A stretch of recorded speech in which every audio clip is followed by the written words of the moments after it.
آپ دیکھ رہے ہیں sidqtv.pk۔ من الشیطان الرجیم، بسم اللہ الرحمن الرحیم۔ السلام علیکم ورحمۃ اللہ وبرکاتہ۔ ناظرین کرام، میں ہوں جاوید الحسن اور آپ دیکھ رہے ہیں sidqtv.pk۔ دنیا کائنات میں جب بھی فتنے منہ کھولتے ہیں تو ان کے ساتھ کیا ہوتا ہے، یہ میں نے سب کچھ پچھلی ویڈیو میں بیان کیا ہے، اور اس کا لنک آپ کو ڈسکرپشن میں مل جائے گا۔ ڈسکرپشن میں ہمارے واٹس ایپ چینل کا بھی آپ کو لنک مل جائے گا، تو برائے کرم اس کو بھی جو ہے وہ فالو کر لیجئے گا، اور اس کے ساتھ ساتھ ہماری ویب سائٹ کو وزٹ ضرور کیجئے گا۔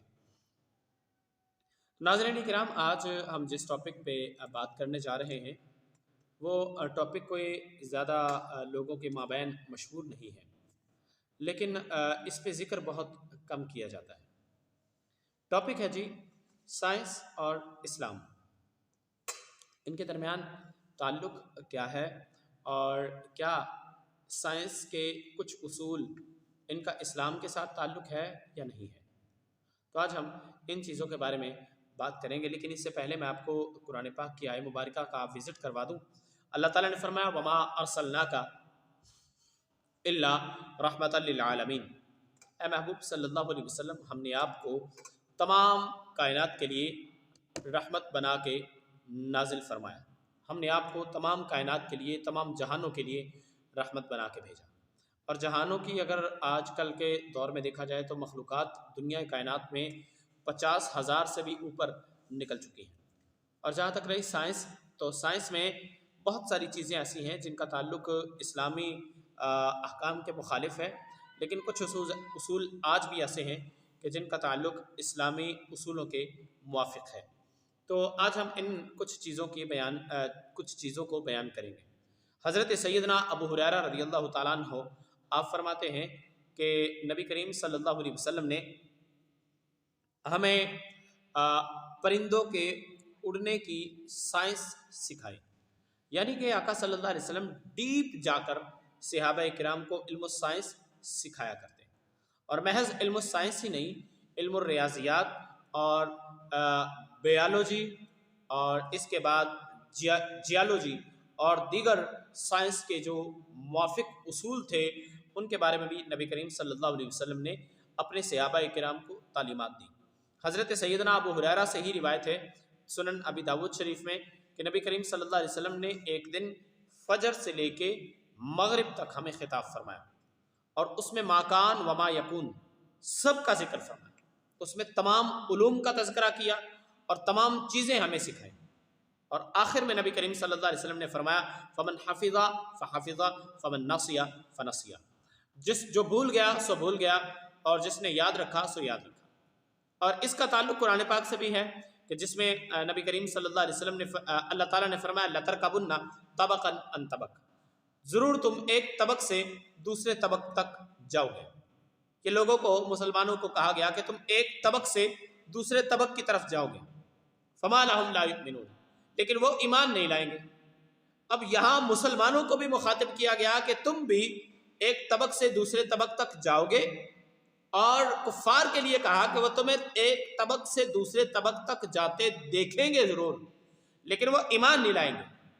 آج دیکھیں، ابھی فی الحال امریکہ، یونائٹڈ اسٹیٹ آف امریکہ اور انڈیا اور چائنا اور رشین، ان لوگوں نے اسپیس پہ جا کے، چاند پر جا کر اپنے اپنے مشنز کو لینڈ کروانے کی کامیاب کوششیں بھی کی، اور پھر ان کے مشنز کچھ تو ایسے تھے جن کے مشنز ناکام ہو گئے۔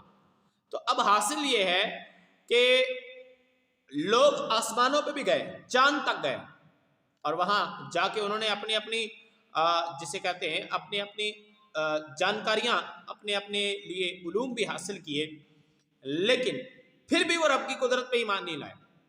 یہ کفار کے لیے ہے، لیکن مسلمانوں کے لیے یہ ہے کہ مسلمان جب بھی ایک طبق سے، ابھی زمین ایک طبق ہے تو آسمان دوسرا طبق ہے، یہ کفار چاند تک جائیں گے، لیکن مسلمانوں کا ایک گروہ ایسا آئے گا کبھی لَتَرْكَبُنَّ، تم ضرور ایک طبق سے دوسرے طبق کی طرف جاؤ گے، جائیں گے کفار بھی، وہ ایمان نہیں لائیں گے، لیکن تم بھی جاؤ گے، اور جب تم جاؤ گے تو دنیا ٹس سے مس نہیں ہوگی، بلکہ تمام لوگوں کے زبانوں پر غشی کا تالا لگ جائے گا.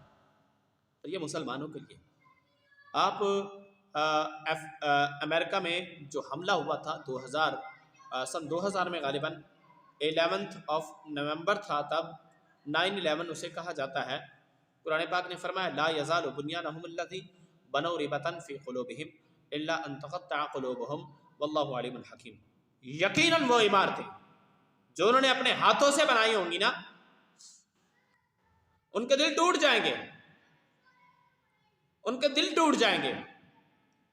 کیا مطلب؟ وہ عمارتیں جو انہوں نے بنائی ہوں گی بڑے ذوق سے، بڑے شوق سے، دنیا کی بلند و بالا عمارتیں، ایک وقت آئے گا کہ وہ عمارتیں گر جائیں گی. قرآن پاک کے الفاظ یہی کہنا چاہتے ہیں. لوگ نہیں اس چیز کو سمجھتے. آپ البارونی کو پڑھ کے دیکھ لیں، انہوں نے سائنس اور قرآن دونوں کو اکٹھا بیان فرمایا. آپ جابر بن حیان کو پڑھ کے دیکھ لیں، آپ ابو علی سینا کو پڑھ کے دیکھ لیں، انہوں نے قرآن و حدیث کو اور علم سائنس کو اکٹھا بیان فرمایا. بیسیکلی سائنس کا مطلب ہوتا ہے جاننا. سائنس معناہ العلم. سائنس کا مطلب ہوتا ہے کسی شے کے بارے میں علم حاصل کرنا، یعنی ایسی دو چیزیں جن کے مابین بظاہر تفریق ہو، ان کی حقیقت اور ان چیزوں کے مابین تصادم کے ماسوا چیزوں کو پیدا کرنا اور ایک چیز سے دوسری چیز کو تخلیق کرنا. دس از دا سائنس. یہ ہے علم السائنس، اور یہی علم السائنس اسلام میں موجود ہے. لیکن آج علم السائنس کے کئی اصول قرآن و حدیث کے مخالف ہیں. تو ان اصولوں کے پیش نظر آپ یہ نہیں کہہ سکتے کہ سائنس غلط ہے، آپ یہ کہہ سکتے ہیں کہ اصول غلط ہے. اور اس پر بہت سارے ڈیبیٹ بھی ہوتی ہے. اس پر ہم ایک ویڈیو مزید کریٹ کریں گے کبھی.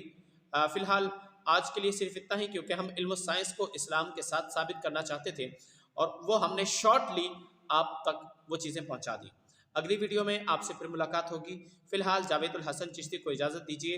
اگلی ویڈیو میں آپ سے بات کریں گے علم السائنس کے متعلق، جو کہ یہ ویڈیو نہیں ہوگی، اس سے نیکسٹ ویڈیو ہوگی، یا ہو سکتا ہے اس سے بھی نیکسٹ ویڈیو ہو. سو آپ انتظار کیجیے گا، آپ کو ہم ضرور اس کے بارے میں مزید جو ہے وہ علم پرووائڈ کریں گے قرآن و سنت کے پیش نظر.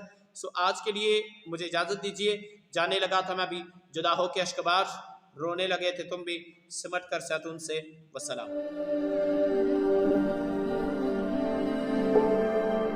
آپ دیکھ رہے ہیں صدق TV.pk.